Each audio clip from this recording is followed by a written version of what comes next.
നമസ്കാരം, എല്ലാവർക്കും തത്വ competitive exam കോർണറിന്റെ പുതിയൊരു വീഡിയോയിലേക്ക് സ്വാഗതം. Devaswom board LDC 2022 special topic ആയിട്ടുള്ള വേദങ്ങൾ എന്ന് പറയുന്ന സെക്ഷൻ. അപ്പം ഇതുവരെ നിങ്ങൾ സ്റ്റാർട്ട് ചെയ്തിട്ടില്ലെങ്കിൽ ഇപ്പം തൊട്ട് നിങ്ങൾ സ്റ്റാർട്ട് ചെയ്യാം. അപ്പം നിങ്ങൾക്ക് മിക്കപ്പോഴും സ്പെഷ്യൽ ടോപ്പിക്സ് ഇതിൻ്റെ അവൈലബിൾ ആയിരിക്കും. കാരണം ഒരുപാട് കിട്ടാത്ത കണ്ടന്റ് അല്ല ഇതൊന്നും. അതുകൊണ്ട് തന്നെ അവൈലബിൾ ആയിരിക്കും. അങ്ങനത്തെ ടെൻഷൻസ് ഒന്നും വേണ്ട കിട്ടില്ലയോ എന്നുള്ളത്. നന്നായിട്ട് പഠിക്കുക. സ്പെഷ്യൽ ടോപ്പിക്സിനകത്ത് മാത്രം ഊന്നൽ കൊടുക്കാതെ മൊത്തത്തിൽ കവർ ചെയ്ത് പോവുക. കാരണം ഈസി ക്വസ്റ്റ്യൻസ് ആയിരിക്കും വരാൻ പോകുന്നത്. ഇപ്പോൾ 2022 നടന്ന ക്വസ്റ്റ്യൻ പേപ്പർ ദേവസ്വം ബോർഡിന് നോക്കുവാണെങ്കിലും PSCയുടെ ഒരു ലെവലിലോട്ടൊന്നും വന്നിട്ടില്ല. പഴയ PSC മോഡലാണ്. അതുകൊണ്ട് തന്നെ കട്ട് ഓഫ് കൂടും. അപ്പം നമ്മൾ എത്രയോ മാർക്ക് സ്കോർ ചെയ്യാമോ അത്രയും മാർക്ക് സ്കോർ ചെയ്യാനാണ് ശ്രമിക്കേണ്ടത്. അപ്പോൾ സ്പെഷ്യൽ ടോപ്പിക്സിനകത്ത് മാത്രം ഊന്നൽ കൊടുക്കാതെ അത് വൃത്തിയായിട്ട് പഠിക്കുക. മറ്റേ കാര്യങ്ങൾ ജനറൽ ടോപ്പിക്സും നന്നായിട്ട് മുന്നോട്ട് പഠിക്കുക കേട്ടോ.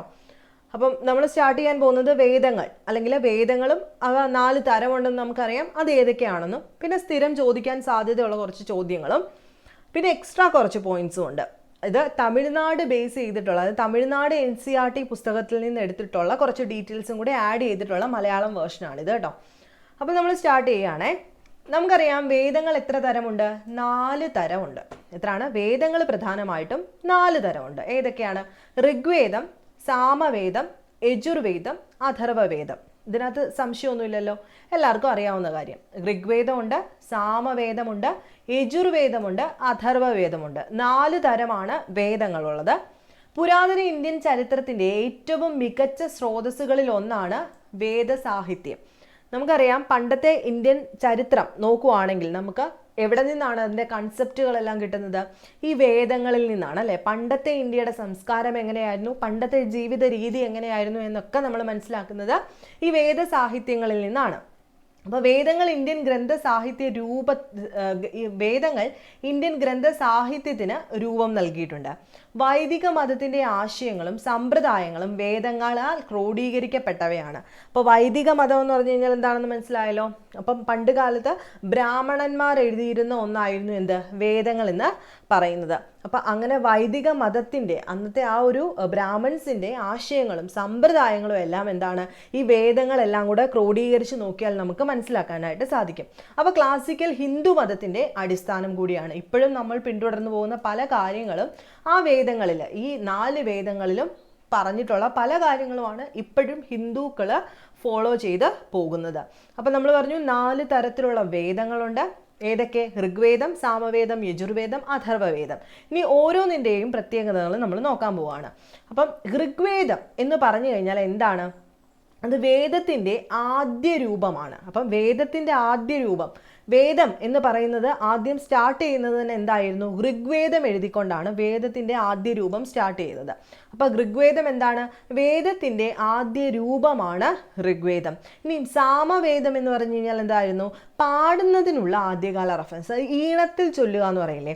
അപ്പം ആ ഈണം അല്ലെങ്കിൽ ഒരു പാട്ടിൻ്റെ രീതിയിലേക്ക് വന്നത് ഏതോടുകൂടിയാണ്?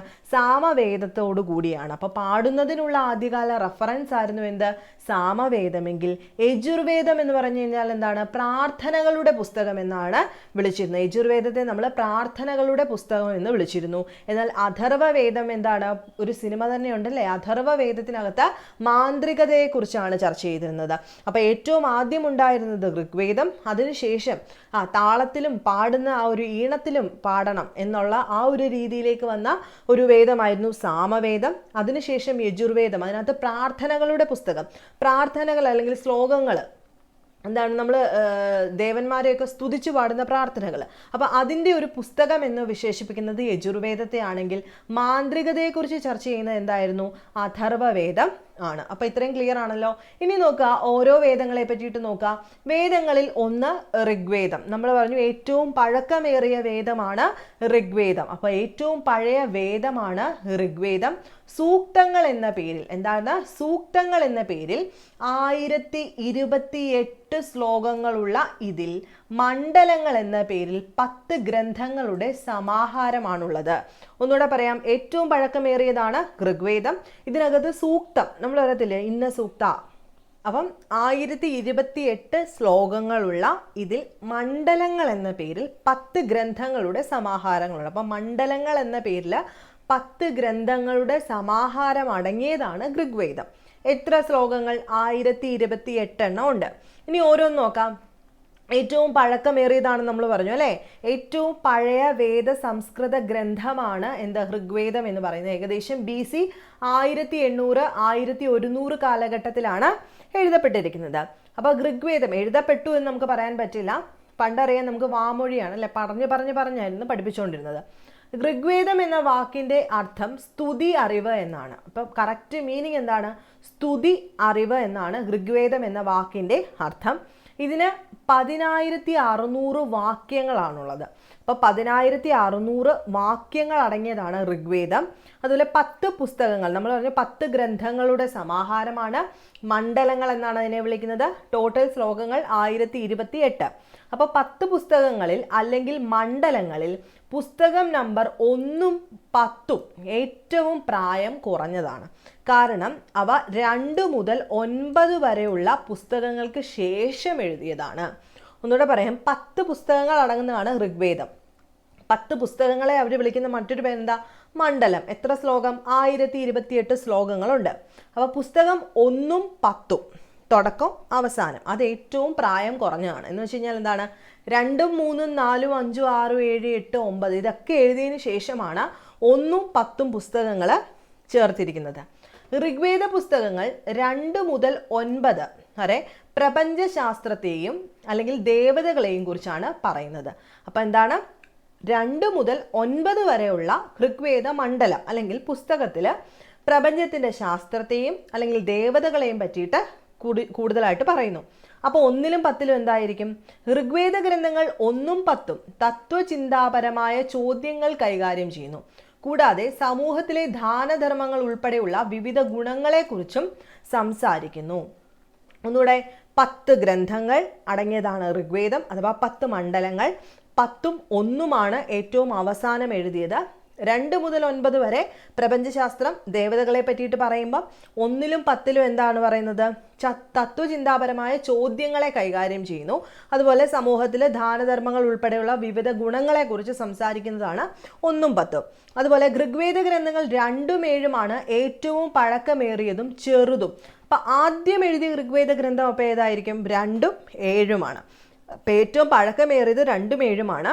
ഈ കൂട്ടത്തിൽ ചെറുത് ഏതാണ്? 2ഉം 7ഉം തന്നെയാണ്. ഏറ്റവും പഴക്കമേറിയതും 2ഉം 7ഉമാണ്. ഏറ്റവും ചെറുതും ഏതാണ്? നമ്മുടെ 2ഉം 7ഉം എന്ന് പറയുന്ന മണ്ഡലമാണ്. ഇതിനെ നമ്മൾ അറിയപ്പെടുന്ന പേര് കുടുംബ പുസ്തകങ്ങൾ എന്ന പേരിലാണ്. എന്തറിയപ്പെടുന്നു? കുടുംബ പുസ്തകങ്ങൾ എന്ന പേരിലാണ് അറിയപ്പെടുന്നത്. ഇനി ഋഗ്വേദ ഗ്രന്ഥങ്ങൾ 1, 10 എന്നിവയാണ് പ്രായം കുറഞ്ഞതും നീളമുള്ളതും. ഏറ്റവും അവസാനം എഴുതിയതും, അതായത് പ്രായം കുറഞ്ഞതെന്ന് വെച്ച് കഴിഞ്ഞാൽ ഏറ്റവും ലാസ്റ്റ് ഉണ്ടായതെന്നല്ലേ. അപ്പോൾ ഏറ്റവും ലാസ്റ്റ് ഉണ്ടായത് പ്രായം കുറഞ്ഞതും എന്നാൽ ഏറ്റവും നീളമേറിയതും ഏതിനാണ്? മണ്ഡലം 1ഉം 10ഉമാണ്. മനസ്സിലായല്ലോ. ഇനി 1028 ശ്ലോകങ്ങൾ അഗ്നി, ഇന്ദ്രൻ എന്നിവരെ ഉൾപ്പെടെയുള്ള ദേവതകളെ പറ്റിയിട്ട് പ്രതിപാദിക്കുന്നു. 1028 ശ്ലോകങ്ങളുണ്ടല്ലേ. ആ ശ്ലോകങ്ങൾക്കകത്ത് അഗ്നി, ഇന്ദ്രദേവൻ അവരെ പറ്റിയിട്ടൊക്കെ പ്രതിപാദിക്കുന്നതാണ് 1028 ശ്ലോകങ്ങൾ. 9ാമത്തെ ഋഗ്വേദ ഗ്രന്ഥം അല്ലെങ്കിൽ മണ്ഡലം സോമന് വേണ്ടി മാത്രം സമർപ്പിക്കപ്പെട്ടതാണ്. അപ്പോൾ 9ാമത്തെ ആരെ റെപ്രസെൻ്റ് ചെയ്യുന്നു? സോമനെ പറ്റിയിട്ടാണ് ഏറ്റവും കൂടുതൽ പറയുന്നത്. 9ാമത്തെ ആ ഒരു ഗ്രന്ഥം അഥവാ മണ്ഡലം സോമന് വേണ്ടി മാത്രം സമർപ്പിക്കപ്പെട്ടിട്ടുള്ള. അപ്പോൾ സോമൻ എന്ന് പറഞ്ഞു കഴിഞ്ഞാൽ ഋഗ്വേദത്തിനകത്ത് സോമരസം എന്നൊക്കെ കേട്ടിട്ടില്ല, ഒരു ഡ്രിങ്കാണ്, ഒരു പ്ലാന്റിൽ നിന്നുണ്ടാക്കുന്ന ഒരു ഡ്രിങ്കാണ്. ഈ അമൃത് പോലെ എൻ്റെ അറിവിൽ നിന്ന് പറയുകയാണ്. അതുപോലെ സോമ ഒരു ഗോഡിനെ വെച്ച് നോക്കുമ്പം അത് മൂണാണ്, നമ്മുടെ ചന്ദ്രദേവനാണ്. അപ്പം സോമന് വേണ്ടിയിട്ട് മാറ്റി വെച്ചിരിക്കുന്ന അല്ലെങ്കിൽ സമർപ്പിക്കപ്പെട്ടിരിക്കുന്നത് ഏതാണ്? ഋഗ്വേദത്തിലെ 9ാമത്തെ മണ്ഡലമാണ്.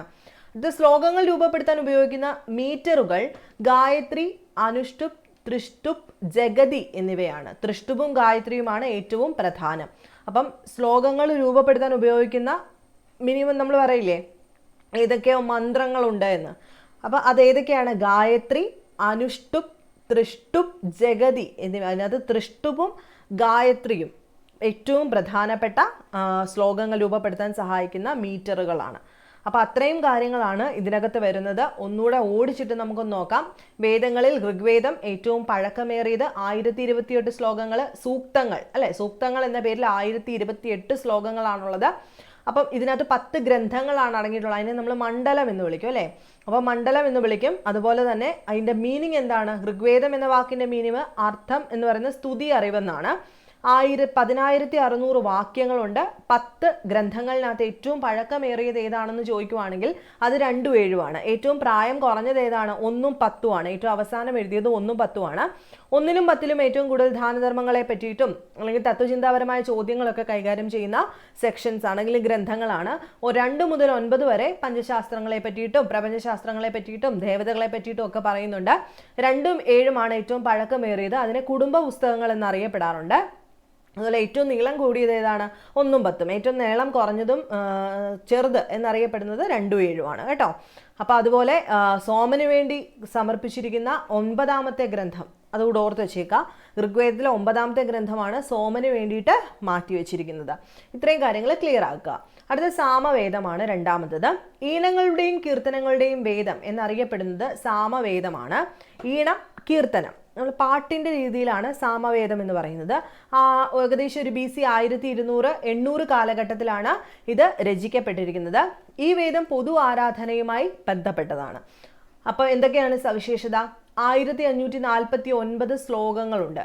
75 ശ്ലോകങ്ങൾ ഒഴികെ എല്ലാം ഋഗ്വേദത്തിൽ നിന്നും എടുത്തിട്ടുള്ളതാണ്. അപ്പോൾ ടോട്ടൽ എത്രയാണ്? 1549 ശ്ലോകങ്ങളുണ്ട്. അതിനകത്ത് 75 ശ്ലോകങ്ങൾ ഒഴികെയുള്ളതെല്ലാം ഋഗ്വേദത്തിൽ നിന്നാണ് എടുത്തിട്ടുള്ളത്.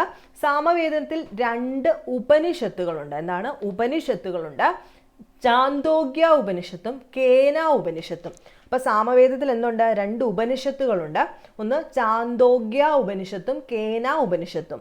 അടുത്ത പോയിന്റ് എന്താ? ഇന്ത്യൻ ശാസ്ത്രീയ സംഗീതത്തിന്റെയും നൃത്തത്തിന്റെയും അടിസ്ഥാനമായി സാമവേദത്തെ, ശാസ്ത്രീയ സംഗീതം, അപ്പോൾ സംഗീതം എന്ന് കാണുമ്പോൾ നിങ്ങൾ സാമവേദം എഴുതിക്കോണം കേട്ടോ ക്വസ്റ്റ്യനകത്ത്.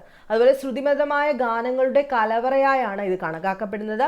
ഋഗ്വേദത്തെക്കാൾ ശ്ലോകങ്ങൾ കുറവാണെങ്കിലും അതിൻ്റെ ഗ്രന്ഥങ്ങൾ വലുതാണ്. അതുപോലെ സാമവേദ പാഠത്തിന് 3 പുനരവലോകനമുണ്ട്. കൗതുമ, രണാനീയ, ജൈമനീയ. ഇങ്ങനെ കറക്റ്റ് ചോദിക്കണമെന്നില്ല. 3 പുനരവലോകനമാണുള്ള കൗതുമ, രണാനീയ, ജൈമനീയ. അതുപോലെ സാമവേദത്തെ 2 ഭാഗങ്ങളായി തരംതിരിക്കാം. ഭാഗം 1 ഗാനം എന്ന മെലഡികളും ഭാഗം 2 അർച്ചിക എന്ന 3 ശ്ലോകങ്ങളും. അപ്പം ഗാനം ഒരു ഭാഗം, അതുപോലെ അർച്ചിക എന്ന് പറയുന്ന രീതിയിൽ 3 ശ്ലോകങ്ങൾ ഉൾപ്പെടുന്ന മറ്റൊരു ഭാഗം. അപ്പോൾ സാമവേദത്തെ നമ്മൾ 2ആയിട്ട് തിരിക്കും. ഒന്ന് ഗാനം, അതിനകത്ത് മെലഡി പോലത്തെ കേൾക്കാൻ സുഖമുള്ള പാട്ട്. ഭാഗം 2 എന്താണ്? അർച്ചിക. മനസ്സിലായോ? അർച്ചിക എന്ന് പറഞ്ഞു കഴിഞ്ഞാൽ അതിനകത്ത് 3 പ്രധാനപ്പെട്ട ശ്ലോകങ്ങളാണ് ഉൾപ്പെടുന്നത്. ഇനി സാമവേദ സംഹിത ഒരു പാഠമായിട്ട് വായിക്കാനുള്ളതല്ല, അതൊരു സംഗീത സ്കോർ ഷീറ്റ് പോലെയാണ്. അത് കേൾക്കാൻ, അതായത് കേട്ട് പോകാനുള്ള ഒന്നാണ്. അപ്പോൾ ഒന്നുകൂടെ പറയാം. സാമവേദം 1549 ശ്ലോകങ്ങൾ, കീർത്തനങ്ങളും ശാസ്ത്രീയ സംഗീതങ്ങളും ഒക്കെ ആയിട്ട് ബന്ധപ്പെട്ടിരിക്കുന്നു. അതുപോലെ 2 ഉപനിഷത്തുകൾ, ചാന്തോഗ്യ ഉപനിഷത്ത്, കേന ഉപനിഷത്ത്, ശ്രുതിമധുരമായ ഗാനങ്ങളുടെ കലവറ, അതുപോലെ ഇന്ത്യൻ ശാസ്ത്രീയ സംഗീതത്തിൻ്റെയും നൃത്തത്തിൻ്റെയും അടിസ്ഥാനമായിട്ട് കാണുന്ന വേദം. അതുപോലെ മറ്റെന്താണ്? പുനരവലോകനം. സാമവേദത്തിന് 3 പുനരവലോകനമുണ്ട്. കൗതുമ, രണാനീയ, ജൈമനീയ. അതുപോലെ 2 ഭാഗങ്ങളാണുള്ളത്. ഏതൊക്കെയാണ് ആ ഭാഗം? ഒന്ന് ഗാനം, 2 അർച്ചിക. അടുത്തത് യജുർവേദമാണ്. യജുർവേദത്തിൻ്റെ ആരംഭം BC 1100-800 കാലഘട്ടത്തിലാണ്. ഇത് സാമവേദവുമായി പൊരുത്തപ്പെട്ടു പോകുന്ന ഒന്നാണ് യജുർവേദം. ഇത് ആചാരപരമായ വഴിപാട് മന്ത്രങ്ങൾ സമാഹരിക്കുന്നു. യജുർവേദത്തിൻ്റെ പ്രധാനപ്പെട്ട, അപ്പം നമ്മൾ പറഞ്ഞു മന്ത്രങ്ങളൊക്കെ ഉണ്ടല്ലോ നമ്മുടെ ഇപ്പോഴും ആചരിച്ചു വരുന്ന അല്ലെങ്കിൽ അമ്പലങ്ങളിൽ പറയുന്ന മന്ത്രങ്ങൾ, അതൊക്കെ യജുർവേദവുമായിട്ട് റിലേറ്റഡ് ആണ്. അപ്പം യജുർവേദത്തിൻ്റെ സവിശേഷത നോക്കുമ്പം 2 തരമുണ്ട്. എന്താണത്? കൃഷ്ണനും ശുക്ലയും. അപ്പം കൃഷ്ണൻ എന്ന് പറഞ്ഞു കഴിഞ്ഞാൽ അതിൻ്റെ കറുപ്പ് അല്ലെങ്കിൽ ഇരുണ്ടത്. ശുക്ലപക്ഷം നമ്മൾ പറയത്തില്ലേ, വെളുത്തവാവ്, അത് ശുക്ല എന്ന് പറഞ്ഞു കഴിഞ്ഞാൽ തെളിച്ചം അഥവാ വെളുപ്പ്.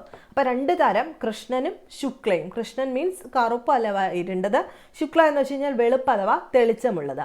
കൃഷ്ണ യജുർവേദത്തിൽ ക്രമീകൃതമല്ലാത്ത അവ്യക്തമായ ശ്ലോകങ്ങളുടെ ശേഖരം.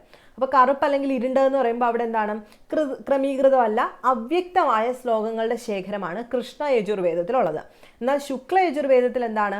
ചിട്ടപ്പെടുത്തിയിട്ടുള്ളതും വ്യക്തമായ വാക്യങ്ങൾ അടങ്ങിയിട്ടുണ്ട്. മനസ്സിലായോ? അതുപോലെ യജുർവേദത്തിലെ ഏറ്റവും പഴക്കം ചെന്ന പാളിയിൽ 1875 ശ്ലോകങ്ങളാണ്. കൂടുതലും ഋഗ്വേദത്തിൽ നിന്നും എടുത്തിട്ടുള്ളതാണ്. യജുർവേദത്തിലെ ഏറ്റവും പഴക്കം ചെന്ന പാളിയിൽ 1875 ശ്ലോകങ്ങളാണ്. ഇതിൽ കൂടുതലും എവിടെ നിന്ന് എടുത്തതാണ്? ഋഗ്വേദത്തിൽ നിന്നും എടുത്താണ്. അപ്പോൾ വേദത്തിന്റെ മധ്യഭാഗത്ത് ശതപഥ ബ്രാഹ്മണമുണ്ട്. ഇത് ശുക്ല യജുർവേദത്തിന്റെ വ്യാഖ്യാനമാണ്. ഇതിന്റെ കറക്റ്റ് മീനിങ് ഒന്നും പഠിക്കണമെന്നില്ല, ഇത് നിങ്ങൾ നോക്കിയില്ലെങ്കിലും സാരമില്ല, ജസ്റ്റ് ഒന്ന് പറയുന്നതേ ഉള്ളൂ. യജുർവേദത്തിലെ ഏറ്റവും ഇളയ പാളിയിൽ വിവിധ ഉപനിഷത്തുകൾ അടങ്ങിയിട്ടുണ്ട്. അപ്പോൾ ഇതിനകത്ത് ഉപനിഷത്തുകളുണ്ട്. ഏതൊക്കെയാണെന്ന് നോക്കുക. ബൃഹദ്ധാരണ്യക ഉപനിഷത്ത്, ഈശോപനിഷത്ത് നമ്മൾ കേട്ടിട്ടുള്ള അല്ലെ, ഈശാ ഉപനിഷത്ത്, തൈത്തരീയ ഉപനിഷത്ത്, കഥാ ഉപനിഷത്ത്, ശ്വേതാശ്വതര ഉപനിഷത്ത്, മൈത്രി ഉപനിഷത്ത്. അപ്പോൾ ഈ പേരുകളാണ് നിങ്ങൾ പഠിച്ചു വെക്കേണ്ടത്. ഇത് ഈ ഉപനിഷത്ത് ഏത് വേദത്തിലാണുള്ളത്, അങ്ങനെയായിരിക്കും നമ്മളോട് ക്വസ്റ്റ്യൻ വരുന്നത്. ഇനി അതുപോലെ തന്നെ നോക്കുക, ശുക്ല യജുർവേദത്തിലെ സംഹിതയാണ് വാചസനേയി സംഹിത. അതുപോലെ കൃഷ്ണ യജുർവേദത്തിൽ 4 പുനരവലോകനങ്ങൾ അവശേഷിക്കുന്നു. തൈത്തരീയ സംഹിത, മൈത്രായണി സംഹിത, ഘട സംഹിത, കാപിസ്ഥല സംഹിത. അപ്പോൾ ഈ പേരുകളൊക്കെയാണ് നിങ്ങൾ ഓർത്തു വെക്കേണ്ടത്. ഇത് കൃഷ്ണ യജുർവേദം അല്ലെങ്കിൽ ശുക്ല യജുർവേദം എന്താണെന്നും, അതായത് ഇരുണ്ടത്, ക്രമരഹിതമല്ലാത്തത്, വ്യക്തമല്ലാത്തത് എന്താണ് കൃഷ്ണ യജുർവേദമാണെന്നും, മറ്റേതെന്താണ് തെളിഞ്ഞത് അല്ലെങ്കിൽ വ്യക്തമായിട്ടുള്ളത്, കറക്റ്റ് അടുക്കും ചുറ്റോടുകൂടി ഉള്ളത് ഏതാണ് ശുക്ല യജുർവേദമാണെന്നും, അതിനകത്ത് ഏതൊക്കെ തരം ഉപനിഷത്തുകളാണെന്നുള്ളതും അതൊക്കെയാണ് ഡീറ്റെയിൽഡ് ആയിട്ട് ഓർത്തു വെക്കേണ്ടത്. അടുത്ത അഥർവവേദമാണ്. അഥർവത്തിന്റെ തത്പുരുഷ സംയുക്തം അർത്ഥമാക്കുന്നത് ഒരു പുരാതന ഋഷി അറിവ് എന്നാണ്. എന്താണ്? ഒരു പുരാതന ഋഷി അറിവ്, അല്ലെങ്കിൽ അഥർവൻ പ്ലസ് അറിവ് എന്നാണ് കേട്ടോ. ഒരു പുരാതന ഋഷിയുടെ അറിവ്, അങ്ങനെ വിചാരിച്ചാലും മതി. ഇത് BC 1000 ഒരു 800 കാലഘട്ടത്തിലാണ് ഇതും രചിക്കപ്പെട്ടിട്ടുള്ളത്. സവിശേഷതകൾ എന്താണ്? ജീവിതത്തിന്റെ ദൈനംദിന നടപടിക്രമങ്ങളെല്ലാം ഈ വേദത്തിൽ നന്നായിട്ട് വിവരിക്കുന്നുണ്ട്. അതുപോലെ 730 ശ്ലോകം അല്ലെങ്കിൽ സൂക്തങ്ങളുണ്ട്, 6000 മന്ത്രങ്ങളുണ്ട്, 20 പുസ്തകങ്ങളാണ് ഇതിലുള്ളത്. എത്രയാണ്? 730 സൂക്തം, 6000 മന്ത്രം, 20 പുസ്തകങ്ങളാണ് ഇതിലുള്ളത്. അടുത്ത പോയിന്റ് നോക്കാം. പൈപ്പലതയും സൗനകിയെയും അർത്ഥവേദത്തിന്റെ അവശേഷിക്കുന്ന 2 പുനരാവിഷ്കാരങ്ങളാണ്. പേര് മാത്രം ഓർത്തു വെച്ചേക്കാം. ഇനി മാന്ത്രിക സൂത്രവാക്യങ്ങളുടെ വേദം എന്ന് വിളിക്കപ്പെടുന്നത് 3 പ്രാഥമിക ഉപനിഷത്തുകൾ ഉൾപ്പെടുന്നതാണ്. അത് മുണ്ടക ഉപനിഷത്ത്, മാണ്ഡൂക്യ ഉപനിഷത്ത്, പ്രശ്ന ഉപനിഷത്ത്. ഇതൊക്കെ എന്തിന്റെ ഭാഗമാണ്? അപ്പം അഥർവ വേദത്തിന്റെ ഭാഗങ്ങളാണ്. 20 ഗ്രന്ഥങ്ങൾ അവയിൽ അടങ്ങിയിട്ടുണ്ട്. ആ അവയിൽ അടങ്ങിയിരിക്കുന്നതിൽ സ്തുതിഗീതങ്ങളുടെ ദൈർഘ്യം അനുസരിച്ചാണ് ക്രമീകരിച്ചിരിക്കുന്നത്. ഋഗ്വേദത്തിൽ നിന്നും ശ്ലോകങ്ങൾ കടമെടുത്ത സാമവേദത്തിൽ നിന്നും വ്യത്യസ്തമായി അഥർവവേദത്തിലെ ചില ശ്ലോകങ്ങൾ എന്താണ്? അദ്വിതീയമാണ്. അതുപോലെ ഏറ്റവും കൂടുതൽ ഇതിനകത്ത് അടങ്ങിയിട്ടുള്ളത് ശ്ലോകങ്ങൾ പലതും എന്താണ്? മന്ത്രവാദവുമായിട്ട് ബന്ധപ്പെട്ട്. അപ്പോൾ മന്ത്രവാദവുമായിട്ട് ഡയറക്റ്റ് ബന്ധപ്പെട്ട് കിടക്കുന്ന ഒരു വേദമാണിത് അഥർവവേദം എന്ന് പറയുന്നത്. ഇതാണ് വേദങ്ങളെ പറ്റിയിട്ടും ഡിഫറെൻറ്റ് ടൈപ്പ് ഓഫ് വേദത്തിനെ പറ്റിയിട്ടും പഠിക്കാനുള്ളത്. ഇനിയും എക്സ്ട്രാ ഞാൻ തരാൻ പോകുന്നത് കുറച്ച് പോയിന്റ്സ് ആയിട്ട്, അതിൽ ക്വസ്റ്റ്യൻ ആൻസറുകളായിട്ട് നമുക്ക് വേദങ്ങളെ പറ്റിയിട്ട് തരാം. അടുത്ത ക്ലാസ്സിൽ വേദങ്ങളെ പറ്റിയിട്ടുള്ള ക്വസ്റ്റ്യൻസ്, ഇതുവരെ ചോദിച്ചിട്ടുള്ള ക്വസ്റ്റ്യൻസ് ഒക്കെ നമുക്ക് ഡിസ്കസ് ചെയ്യാം. അപ്പോൾ നിങ്ങൾക്ക് ക്ലാസ് ഇഷ്ടമാകുന്നുണ്ടെങ്കിൽ നിങ്ങൾ ലൈക്ക് ചെയ്യുക, ഷെയർ ചെയ്യുക, സബ്സ്ക്രൈബ് ചെയ്യുക. നെക്സ്റ്റ് വീഡിയോയിൽ കാണുന്നവരെ ബൈ.